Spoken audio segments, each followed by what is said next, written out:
Hi guys, welcome to my channel. How are you today? I hope you're all doing well. That's my prayer every day. And thank you so much for always watching my videos, everyone. I really appreciate it. And if you're new in my channel, don't forget to click like and subscribe. Thank you everyone. And today we're having a foot reflexology. Thank you so much, Pastor Marine. Even you're very busy, you have lots of meetings, seminars, and church ministry activities. And salamat sa imong time, Pastor. And Pastor Marine's family is very close to us since I was young, 15 years old, and now I'm very old. So it's more than 30 years, I think. At 15 and 46. Yeah, it's 40. Oh, no, 30 plus years. Thank you so much, pastors, and time. Excuse me, and God bless you and your whole family always.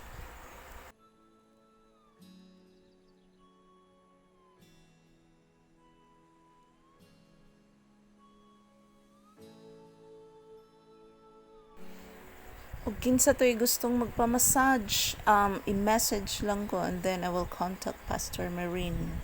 Salamat sa tanan, sa inyong pagtanaw, sa oras. God bless us always. Nila mo magtan-aw gud una-una nila foreigner kuan kini bana. So marna sila una-una nga nay kwarta.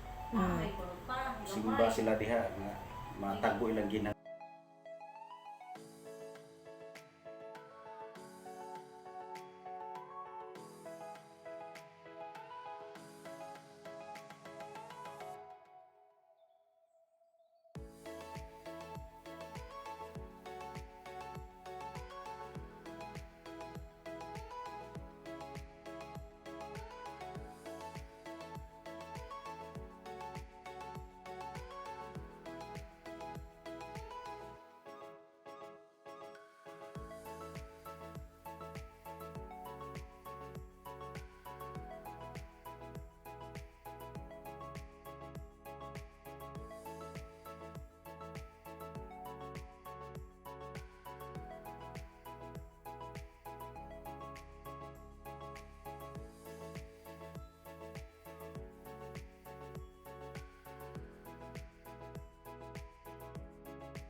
Oh, gamay pa. Uban sa pre-tribulation Ang amo ang stand sa Foursquare Pastor kay pre-trib maya ni. bisan kami Amo pre-trib pud mo. pre-trib Oo. kay bato yun ay mabasa nimo sa Biblia na ay mid-tribulation Oo.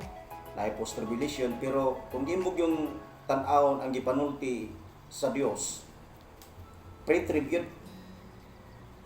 Kay ang kastigo mo gud ang silot para sa mga tao nga wala maluwas. Ya, giluwas man ta sa Ginoo, iapil natin na sa kastigong kapungot nga pinili man ta. Oh. So before ang tribulation, rapture.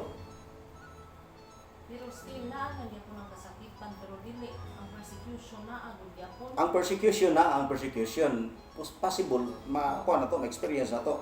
Pero mag-isgot na Pero di, tribulation grabe period, ka. dili na. Ah, Kay kastigo mo guna sa Ginoo. Gusto pero ang persecution was intense tingali gyapon.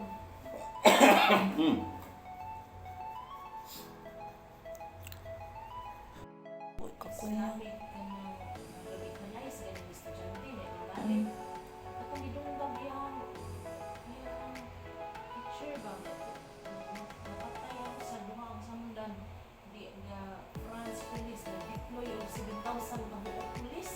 Kaya ano ang Islamic Jihad ba sila kunog mo attack worldwide.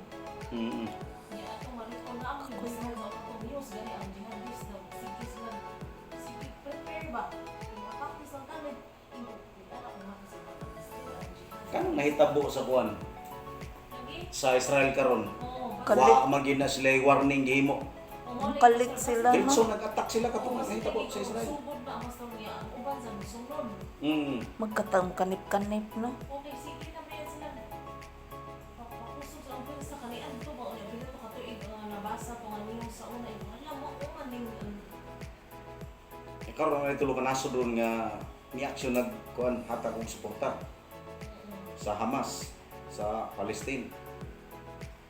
Ya karon gyud og ila na gyud nang igo ang ilahang tabang kay ang Amerika daan ang nagposting na daan dito ang ilahang mga barko ug ilang mga eroplano gigugubat. Aw, tabang na din tulo. tandom na gini tibuok kalibutan na.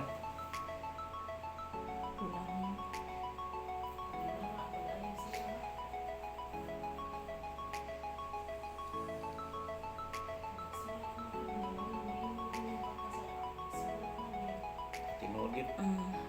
Lagi, kulba, no? Nagingon nga. Atong iampo ni sa Ginoo nga.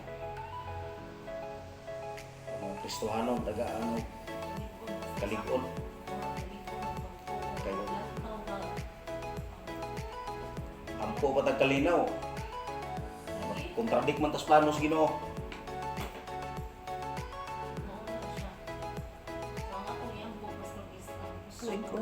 Kana gyud. Oo. Kay kung mga matay po ng mga Kristohanon sa Israel nga nakakaroon sa sitwasyon nga lisod. Ingon mo Pus Pablo nga kadaugan po na. Pinakanindot nga mawatan ni kalibutan na sa kamot sa Ginoo.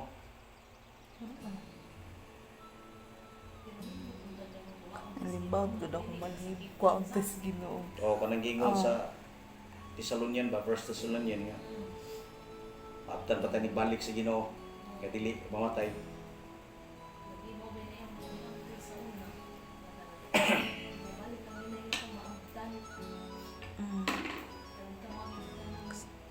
Di magay kamatayon.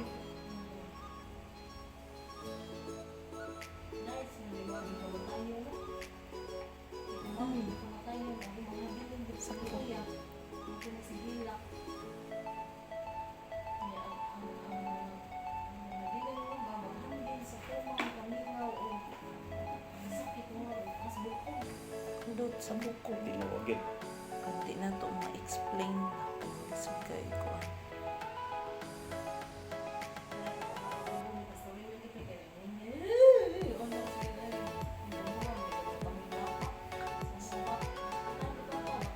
Sakit kaya, no? Dos nga.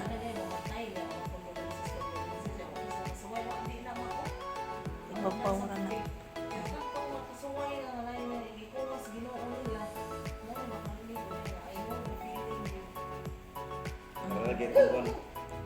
Sakit kaya mas ilang. And that's it for now. Take care, guys. Have a great day.